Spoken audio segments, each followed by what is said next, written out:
Bonjour à tous, bienvenue pour ce nouvel épisode et nouvelle saison, je dirais même de La Tête à Papineau. On est très heureux de vous recevoir aujourd'hui. Donc La Tête à Papineau qui vise à rendre le savoir accessible à toute personne qui souhaite nous écouter. Un petit retour sur les événements de Bistro Brain qui ont été réalisés depuis la publication du dernier épisode qui remonte au mois de juin quand même, ça fait un certain temps qu'on ne s'est pas entendu. Il y a eu donc notamment les grandes découvertes de l'UQAM au cœur des sciences, événement qui a ramené 65 personnes, un gros record pour les événements de Bistro Brain à Montréal. Merci à tous d'avoir été présents. Et on va vous inviter à notre prochain événement qui aura lieu le 14 septembre à Sherbrooke et qui va être notre fameux Démonte ton mythe. En résumé de l'émission, eh bien, écoutez, aujourd'hui, c'est moi à l'animation. Julie Douchin, bonjour. Je vous présente qui va être à la chronique Renato, qui est un petit nouveau dans notre équipe de podcast. Renato, comment ça va ? Salut Julie, ça va très bien et toi ? Super, moi ça va magnifique. Ensuite, Alexis va passer en entrevue notre invité que je vais le laisser présenter. Alexis, comment ça va ? Super bien, merci Julie. Encore très enthousiaste. Partie d'une 3e saison déjà de La Tête à Papineau. Et aujourd'hui, on a l'occasion de recevoir en entrevue, non pas la moindre, Maude Hamilton, qui est également une nouvelle de l'émission, mais qu'on reçoit aussi aujourd'hui en entrevue pour parler de ses projets, de sa vie, de ses passions et intérêts. Parfait, ben, tout ça s'annonce très intéressant pour notre épisode d'aujourd'hui. Tout de suite, je vais laisser la parole à Renato qui va nous faire une petite chronique. Merci Julie. Donc avant de tout commencer, j'ai envie de demander ici à les gens qui sont présents, qui en est capable de nommer un prix Nobel de chimie ? Pas moi. Non ? Il n'y a pas Marie Curie? Oh, très bien, c'est un connaisseur. Non seulement prix Nobel de chimie, aussi de physique, je dois dire. Elle était vraiment impressionnante. Mais bon, maintenant, deuxième question. Comment vous sentiriez-vous si vous gagnez un prix Nobel ? Si je vous disais que vous gagnez un prix Nobel comme ça ? Ouais, impressionné de ce que j'aurais réussi à faire. Mais stressé aussi, probablement.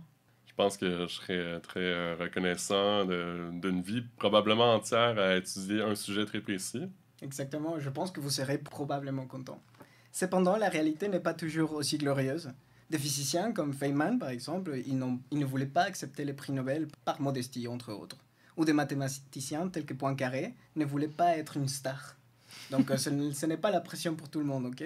Et l'histoire d'aujourd'hui est l'histoire d'un prix Nobel de chimie qui a été reçu avec beaucoup de honte, je dois dire. Mais comment ça, on peut recevoir un prix Nobel avec de la honte ? Comme tu as dit déjà, on est supposé quand même être content, puis c'est quand même un symbole de gloire, de reconnaissance, que tout ce que tu as fait au long de ta vie, au final, c'est enfin reconnu.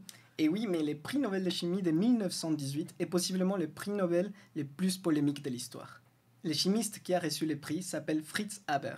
Bon, certes, bien sûr, il a été content de le recevoir, mais le reste de la communauté scientifique était divisé, pour et contre lui. Mais pour mieux comprendre l'importance et la satinisation de Fritz Haber, je dois d'abord vous parler de vous, de votre corps et des 2 guerres mondiales. Joyeux tout ça. Oh oui, je vais commencer par nous, par notre corps. En poids, notre corps est fait principalement d'oxygène, de carbone, d'hydrogène et d'azote. Il faut savoir que l'azote est essentiel pour toute la vie sur Terre. Sans azote, on ne pourrait pas fonctionner. De manière générale, on obtient de l'azote en mangeant des plantes ou de la viande, que eux, à leur tour, ils ont mangé des plantes. Et les plantes, ils récupèrent l'azote de la terre. Maintenant, imaginez s'il n'y avait plus d'azote disponible dans la terre, si l'azote s'épuisait. Qu'est-ce que vous pensez ? Bah déjà, pour moi, personnellement, dans ma vie de tous les jours, je pourrais plus congeler mes échantillons parce qu'on utilise de l'azote pour congeler, donc ce serait quand même pas mal embêtant. Exact. Mais aussi, on parlerait d'une famine mondiale. C'est ce qui est arrivé en 1920. En effet, l'agriculture, année après année, utilise la même terre pour cultiver. Donc, la quantité d'azote a diminué jusqu'à ce que ce soit impossible de faire croître des plantes. En tout cas, de croître des plantes en bonne santé. Mais c'est pour ça, du coup, que maintenant, il y a des fertilisants. D'ailleurs, il y en a à base d'azote. On entend souvent les nitrites dans le sol. C'est quelque chose auquel je peux penser. Donc, le compost et les moutons, est-ce que tout ça, finalement, ça suffirait pas à faire un compost avec de l'azote et à relancer l'écosystème ? Ah, malheureusement, non. Ah, c'est dommage. Oui, bon, les gens, à l'époque, ils le faisaient avec plusieurs techniques qui venaient des ressources naturelles. Par exemple, on utilisait surtout du caca des oiseaux. Je ne savais pas si vous saviez. Il y avait des guerres à cause du caca des oiseaux. Mais bon, ça, c'est un autre sujet. Hein. Définitivement. Mais comme les scientifiques n'arrêtent pas de nous dire, la planète Terre n'est pas une source infinie de ressources. La population s'industrialisait à cette époque-là, la population montait et les terres n'avaient pas le temps de se reposer et reprendre ses forces. Un moment est arrivé où il fallait réinjecter de l'azote, oui ou oui. Et en 1900, les terres ont commencé à se dégrader. et aux environs de 1920, la famine arriverait au monde entier. Vous me demanderez d'où est-ce qu'on prend l'azote, où est-ce qu'on le trouve-t-on. Ça, ce n'est pas si compliqué. En fait, la plupart de l'air qui nous entoure, 80% de l'air qui nous entoure, c'est fait d'azote. Mais c'est une forme qu'on ne peut pas utiliser. Les chimistes avaient essayé de synthétiser l'azote pendant 100 ans, et personne n'avait réussi. Jusqu'à que le fameux monsieur Fritz Haber est arrivé. Fritz était un chimiste allemand. Il a mis 5 ans à perfectionner sa technique. La pression, la température des catalyseurs des instruments. Jusqu'à que 1908, il a réussi à avoir de l'ammoniac. De l'ammoniac liquide, c'est-à-dire de l'azote liquide. C'était fantastique. Le monde est devenu fou. Fritz Haber est devenu aussi célèbre qu'Einstein.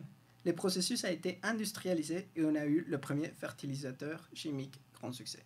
Ouais, mais du coup, pourquoi est-ce qu'il a reçu son prix Nobel avec tant de honte? Parce qu'il a quand même évité la famine, de ce que tu nous dis. Oui, on a pu nourrir la moitié de l'Europe et par la suite le monde entier.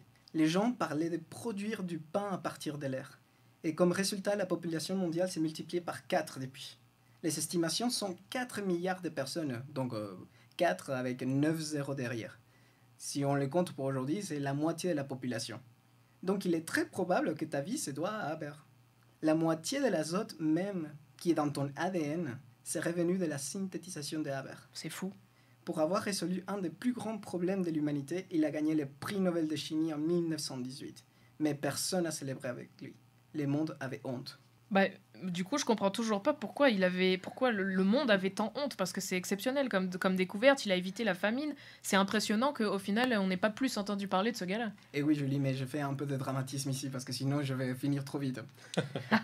Tout ça à cause de la participation de Haber pendant la Première Guerre mondiale. Quand la guerre a commencé, lui, comme un bon patriote, voulait soutenir l'Allemagne avec ses connaissances.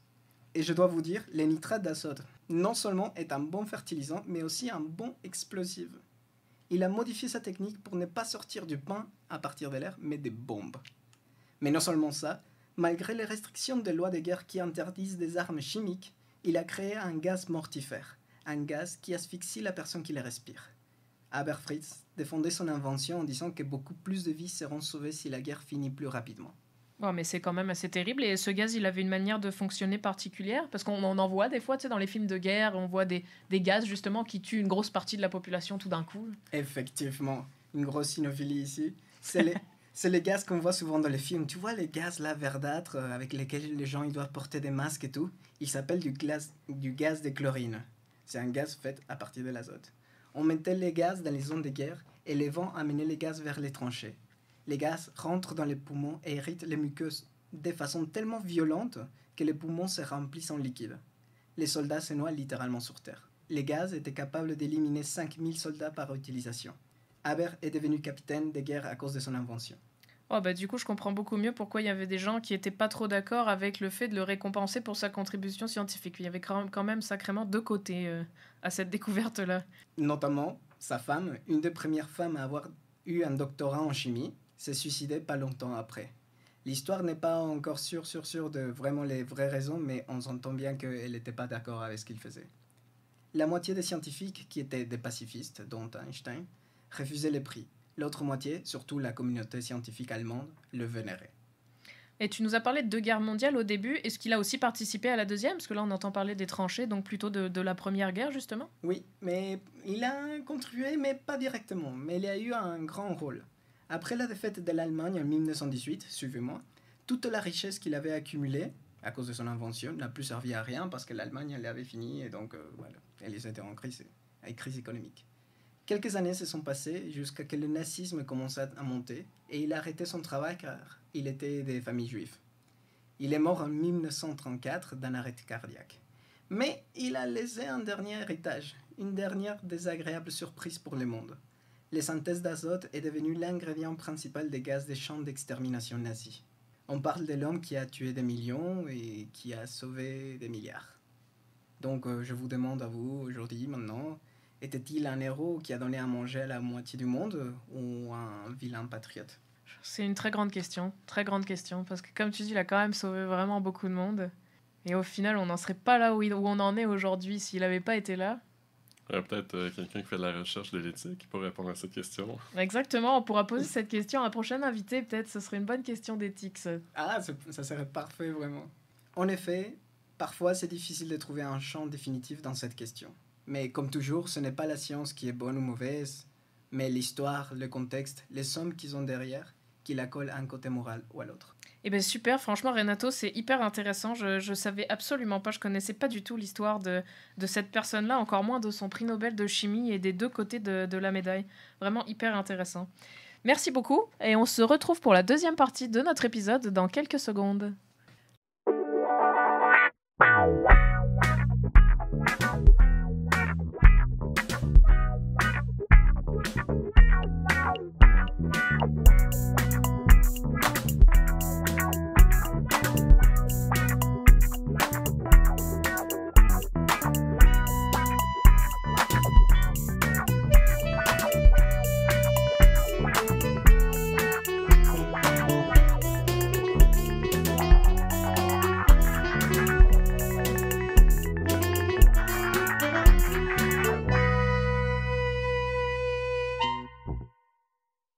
Nous voici donc de retour pour la deuxième partie de notre épisode et on va tout de suite laisser la parole à Alexis et à son invité Maude.